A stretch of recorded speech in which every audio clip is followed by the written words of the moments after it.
I mean, the reality is, reading a book or going to a conference or having a great conversation where you get this golden information, that's all fantastic. But what makes mastery is execution on the ideas, not the ideas. And so no idea works unless you're willing to roll up your sleeves, do the practice, invest the time, put in the effort, do the work.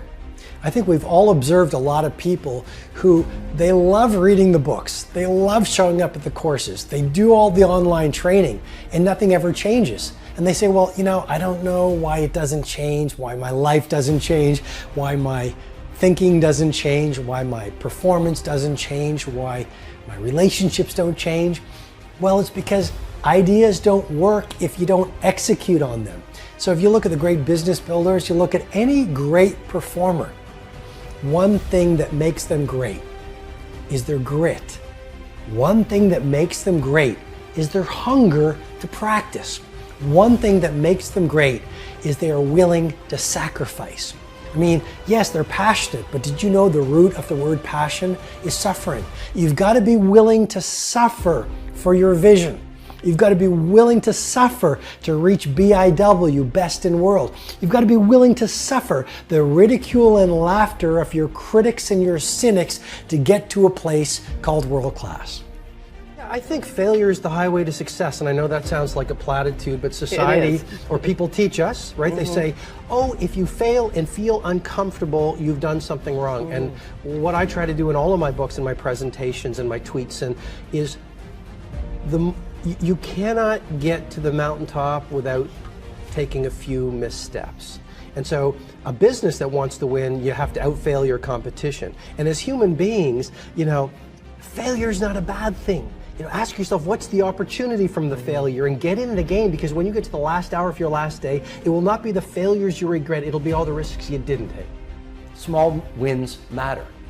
I mean, we sometimes think that an epic life occurs one sunny Friday afternoon when the stars line up and something revolutionary occurs. And what I'm suggesting to you with great love and great respect is a great life is built not by revolution. A great life is built by evolution. Small and steady wins the race. What you do every day is far more important than what you do once every decade. I want you to really think about that idea. What you do every day is simply your life in miniature.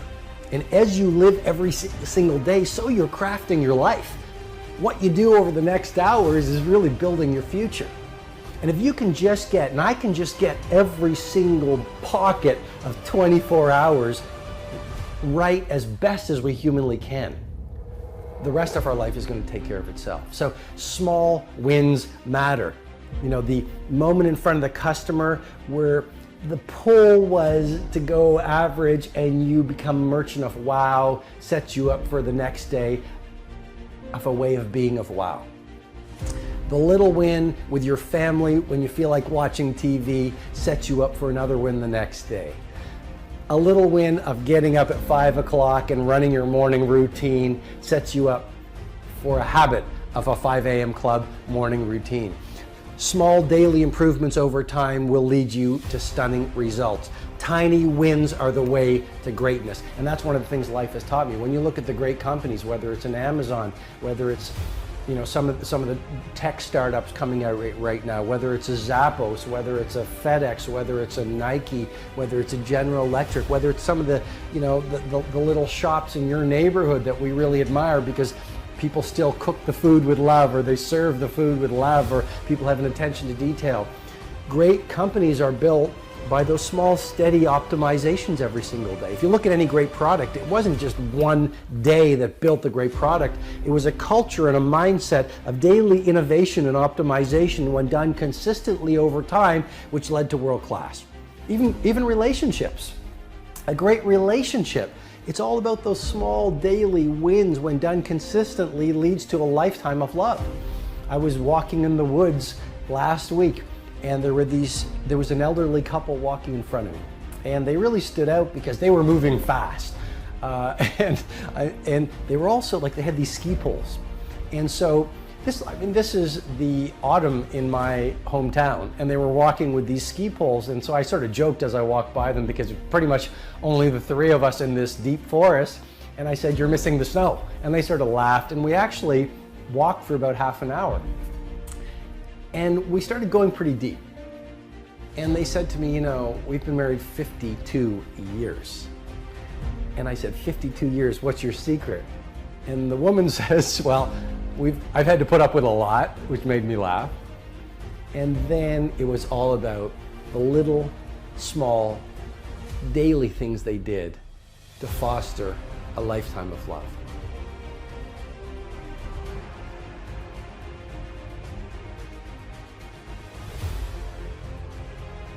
Nothing fails like success. You're successful, maybe it's in your health, maybe it's in your finances, maybe it's in your career, maybe it's in your family life, maybe it's in the way that you show up in the world. Awesome. You're in a really vulnerable place right now. It is one thing to be successful. It is another thing to sustain success over the coming decades. Is that not a powerful idea? Let's go to the entertainment industry. It's very hard to be a one-hit wonder. Let's not knock a one-hit wonder. But it's even harder to become an iconic rock band or hip-hop band. Let's go to the arts. It is very hard to come up with your Sistine Chapel. Got it. It is even harder to become a Michelangelo. So are you playing the short game or are you playing the long game? This is rule, life has taught me. Play the long game. Aim for legendary.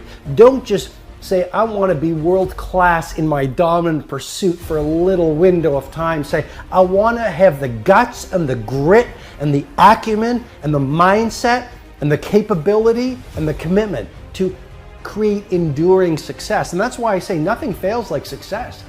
You look at the restaurant that is hot in your neighborhood right now.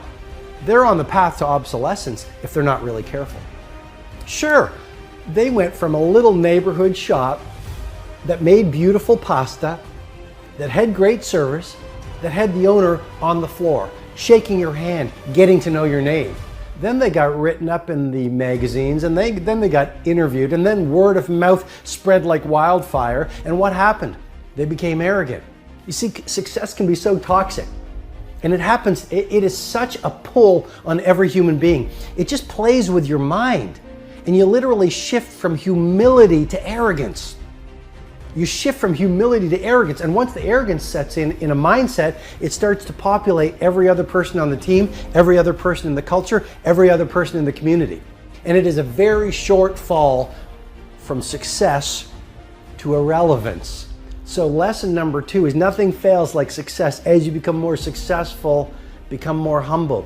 As you become more successful, work even harder. As you become more successful, care even more about your product. As you become more successful, learn even more.